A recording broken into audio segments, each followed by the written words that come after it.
నమస్కారం. పర్యావరణం గురించి వార్తల్లో చూసినప్పుడల్లా సిబిడిఇ, యుఎన్ఎఫ్సిసిసి, సైట్స్ లాంటి పెద్ద పెద్ద ఇంగ్లీష్ అక్షరాలు కనిపిస్తుంటాయి కదా. నిజంగా చెప్పాలంటే ఇవి చూడ్డానికి కాస్త గందరగోళంగా, భయపెట్టేవిగా అనిపిస్తాయి. కానీ టెన్షన్ పడకండి. ఈ ఎక్స్ప్లెయినర్ ముఖ్య ఉద్దేశమేంటంటే ఈ సంక్లిష్టమైన ప్రపంచ పర్యావరణ ఒప్పందాలను చాలా ఈజీగా, స్పష్టంగా డీకోడ్ చేయడం. సరే, ఇక ఏమాత్రం ఆలస్యం చేయకుండా అసలు విషయంలోకి వెళ్ళిపోదాం. ముందుగా మనం ఈ ఎక్స్ప్లెయినర్లో ఏమేం చూడబోతున్నామంటే ప్రపంచ పర్యావరణ ఒప్పందాల విశ్లేషణ, ఆవాసాలు మరియు వన్యప్రాణుల రక్షణ, వాతావరణ మార్పులను అరికట్టడం, ఓజోన్ పొర పరిరక్షణ, సాధారణ అపోహలు, ఆపై చివరగా the ultimate memory master class. అంతే, ఇలా వరుసగా వెళ్దాం. విభాగం 1: ప్రపంచ పర్యావరణ ఒప్పందాల విశ్లేషణ.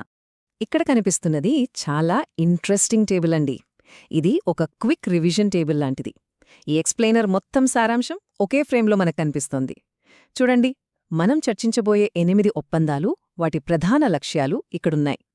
అయితే ఇప్పుడే ఇవన్నీ బట్టి పట్టాల్సిన అవసరం లేదు. మనం ముందుకెళ్లే కొద్దీ వీటిలో ఒక్కొక్కదాన్ని చాలా సింపుల్గా డీకోడ్ చేద్దాం. రెండవ విభాగం ఆవాసాలు మరియు వన్యప్రాణుల రక్షణ. ముందుగా బయోలాజికల్ డైవర్సిటీ కన్వెన్షన్, అదేనండి షార్ట్కట్లో సిబిడి. ఇది 1992లో రియోలో జరిగిన ప్రసిద్ధ ఎర్త్ సమ్మిట్లో పుట్టింది. దీనికి 3 ప్రధాన లక్ష్యాలున్నాయి.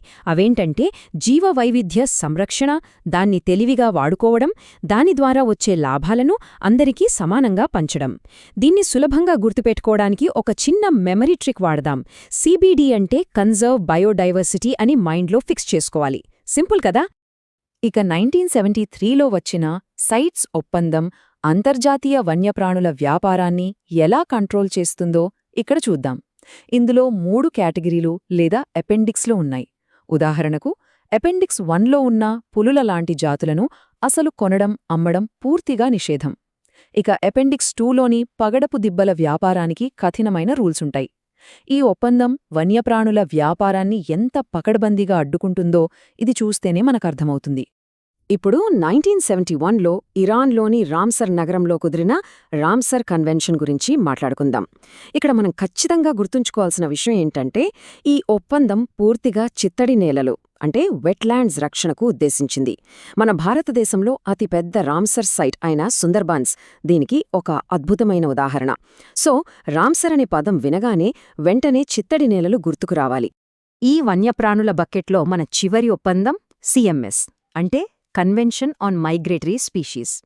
పక్షులు, సముద్ర తాబేళ్లు, తిమింగలాలు లాంటివి వీసాలు, బోర్డర్లు పట్టించుకోవు కదా. అవి దేశాలు దాటి ప్రయాణిస్తుంటాయి. వాటి రక్షణ కోసమే 1979లో జర్మనీలోని బాన్ నగరంలో ఈ ఒప్పందం జరిగింది. దీన్ని గుర్తుపెట్టుకోవడానికి మన ట్రిక్కేంటంటే సిఎంఎస్ అనగానే క్రియేచర్స్ మూవింగ్ సీజనల్లీ అని గుర్తుంచుకోవాలి. విభాగం 3: ప్రపంచ వాతావరణ మార్పులను అరికట్టడం. వాతావరణ మార్పుల గురించి మాట్లాడేటప్పుడు యుఎన్ఎఫ్సిసిసి పేరు వినకుండా ఉండలేం. ఇది కూడా 1992 రియో ఎర్త్ సమిట్లోనే స్టార్ట్ అయింది. కానీ ఇక్కడొక ఆసక్తికరమైన విషయముంది. ఈ ఫ్రేమ్వర్క్ స్వతహాగా ఏ దేశంపైనా ఇంతే కాలుష్యం తగ్గించాలి అని చట్టబద్ధంగా ఒత్తిడితేదు. వాతావరణ వ్యవస్థను మానవులు నాశనం చేయకుండా ఆకడానికి ఇదొక బేస్మెంట్ లాంటిదంతే. ఈ యుఎన్ఎఫ్సిసిసిలో సిబిడిఆర్ఆర్సి అనే ఒక అత్యంత ముఖ్యమైన సూత్రం ఉంది. పేరు వినడానికి చాలా కాంప్లెక్స్గా ఉంది కదా, కాని దీని అర్థం చాలా ఈజీ అండి. వాతావరణ మార్పులను అరికట్టడం మనందరి బాధ్యత, అది కామన్. కానీ అభివృద్ధి చెందిన దేశాలు గత 100 ఏళ్లలో ఫ్యాక్టరీల ద్వారా విపరీతంగా కాలుష్యాన్ని పెంచాయి కదా, కాబట్టి వాటికి ఎక్కువ బాధ్యత ఉంటుంది. దీన్నే డిఫరెన్షియేటెడ్ అంటారు. వాతావరణ న్యాయానికి ఇదే అసలైన పునాది. ఇక్కడ కనిపిస్తున్న ఈ 1.5 డిగ్రీల సెల్సియస్ సంఖ్యను కాస్త జాగ్రత్తగా గమనిద్దాం. ఇది కేవలం ఒక నంబర్ కాదు, మన భూమి భవిష్యత్తును డిసైడ్ చేసే నంబర్. 2015లో వచ్చిన ప్రసిద్ధ ప్యారిస్ ఒప్పందం అసలు టార్గెట్ ఇదే. భూగోళం ఉష్ణోగ్రత పెరుగుదలను 2 డిగ్రీల కంటే తక్కువకు, ముఖ్యంగా ఈ 1.5 డిగ్రీల సెల్సియస్ లిమిట్ లోపల ఆపాలి. మరి ఈ ప్యారిస్ ఒప్పందం ప్రాక్టికల్గా ఎలా వర్కౌట్ అవుతుందో చూద్దాం. దీనికోసం ఎన్డీసీస్ అంటే జాతీయంగా నిర్ణయించిన సహకారాలు అనే కాన్సెప్ట్ వాడతారు. అంటే ఏ దేశాన్ని ఎవరూ బలవంతం చెయ్యరు. బదులుగా ప్రతి దేశం తమ వాతావరణ లక్ష్యాలను వాళ్లకి వాళ్లే స్వయంగా డిసైడ్ చేసుకుంటారు. ఉదాహరణకు మన భారతదేశం శిలాజ వాయువులు కాని అంటే నాన్ ఫాసిల్ ఇంధనాల వాడకాన్ని పెంచాలని చాలా స్ట్రాంగ్ టార్గెట్గా పెట్టుకుంది. విభాగం 4 ఓజోన్ పొర పరిరక్షణ. ఓజోన్ పరిరక్షణ విషయంలో ఈ రెండు ఒప్పందాల మధ్య తేడా తెలుసుకోవటం చాలా అవసరం. ఇక్కడ ఒకవైపున ఉన్న 1985 వియన్నా కన్వెన్షన్ ఉందే, అది కేవలం ఒక ఆలోచన మాత్రమే. దానికి ఎలాంటి కఠినమైన టార్గెట్స్ లేవు. కాని మరోవైపున ఉన్న మాంట్రియల్ ప్రోటోకాల్ అలా కాదు. అదొక పదునైన ఆయుధం లాంటిది. ఓజోన్ పొరను దెబ్బతీసే పదార్థాలను ఖచ్చితంగా నాశనం చెయ్యాలని ఇది దేశాలపై కఠినమైన రూల్స్ పెట్టింది. చరిత్రలో ఈ 1987వ సంవత్సరాన్ని ప్రత్యేకంగా గుర్తుపెట్టుకోవాలి. ఎందుకంటే ఇదే సంవత్సరంలో మాంట్రియల్ ప్రోటోకాల్పై సంతకాలు జరిగాయి. దీని గురించి ఒక అద్భుతమైన నిజమేంటంటే ప్రపంచ పర్యావరణ చరిత్రలోనే అత్యంత సక్సెస్ అయిన ఒప్పందంగా దీన్ని చెప్తారు. ఈ ఒప్పందం వల్లే మన భూమికి ఏర్పడిన ఓజోన్ రంధ్రం నెమ్మదిగా పూడుకుపోవటం మొదలైంది. ఒప్పందాలు ఎప్పుడూ ఒకేలా ఉండిపోవు. కాలం మారే కొద్దీ అవి కూడా అప్డేట్ అవుతుంటాయి. దానికి బెస్ట్ ఎగ్జాంపుల్ ఈ 2016 నాటి కిగాలీ సవరణ. ఇది మాంట్రియల్ ప్రోటోకాల్కు ఒక పెద్ద అప్గ్రేడ్ లాంటిది. హెచ్ఎఫ్సీలు అంటే హైడ్రోఫ్లోరోకార్బన్లు ఓజోన్కు డైరెక్ట్గా డ్యామేజ్ చెయ్యకపోయినా అవి భూతాపాన్ని పెంచే చాలా డేంజరస్ గ్రీన్ హౌస్ వాయువులు. అందుకే ఈ సవరణ ద్వారా వాటిని కూడా బ్యాన్ చేసేలా ప్లాన్ చేశారు. విభాగం 5 సాధారణ అపోహలను నివారించడం. ఇక్కడ ఒక ఇంట్రెస్టింగ్ ట్రిక్ క్వెశ్చన్ ఉంది. కొంచెం బ్రెయిన్కి పని చూద్దాం. మనం ఇందాక వన్యప్రాణుల టాపిక్లో మాట్లాడుకున్న సైట్స్ ఒప్పందం ఉందిగదా, అది జంతువుల ఆవాసాలను అంటే అవి నివసించే అడవులను నేరుగా రక్షిస్తుందా? దీనికి కరెక్ట్ ఆన్సర్ ఏమై ఉంటుందో ఒక్కసారి ఆలోచించండి. సరే, ఆన్సర్స్ చూద్దాం. సైట్స్ ఆవాసాలను రక్షించదు.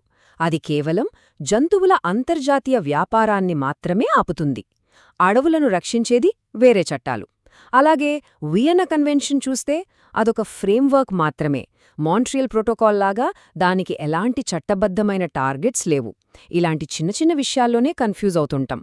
ఈ క్లారిటీ ఉంటే ఏ తప్పులు జరగవు. విభాగం 6 the ultimate memory master class.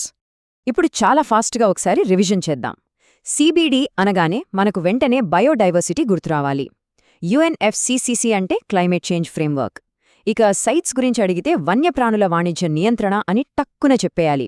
And Ramsar అనగానే మైండ్లోకి రావాల్సింది ఏంటి? ఎస్, వెట్లాండ్స్ లేదా చిత్తడి నేలలు. ఇక మిగిలినవి సిఎంఎస్ అంటే వలస వెళ్లే పక్షులు, జీవులు. ప్యారిస్ ఒప్పందం అంటేనే ఉష్ణోగ్రత కంట్రోల్. వియన్నా కన్వెన్షన్ ఏమో ఓజోన్ రక్షణకు ఒక ఫ్రేమ్వర్క్ ఇస్తుంది. And finally Montreal protocol. ఇది ఓజోన్ను నాశనం చేసే పదార్థాలను శాశ్వతంగా తొలగించడం. చూసారా, ఈ కీవర్డ్స్ మైండ్లో ఉంచుకుంటే ఎప్పటికీ మర్చిపోలేం. ఈ ఎక్స్ప్లెయినర్ ముగించే ముందు ఒక చిన్న ఆలోచింపజేసే ప్రశ్న. గ్లోబల్ వార్మింగ్ రోజురోజుకూ పెరుగుతున్న ఈ డేంజరస్ టైంలో మన దగ్గరున్న ఈ పాత ఒప్పందాలు సరిపోతాయా? వాతావరణ మార్పుల స్పీడ్కి తగ్గట్టుగా ఈ చారిత్రాత్మక ఒప్పందాలలో నెక్స్ట్ ఏది అప్డేట్ లేదా ఇవాల్వ్ అవ్వాల్సి ఉంటుందని అనుకోవచ్చు. ఎందుకంటే ఈ ఒప్పందాలు కేవలం పేపర్ మీద రాసిన అక్షరాలు కాదు, మన ఫ్యూచర్ను సేవ్ చేసే సజీవ ఆయుధాలు. దీని గురించి ఇంకొంచెం డీప్గా తెలుసుకోవాలనే క్యూరియాసిటీ కలిగిందని ఆశిస్తున్నాను. ఈ జర్నీలో మనతో పాటు ఉన్నందుకు ధన్యవాదాలు. మళ్ళీ కలుద్దాం.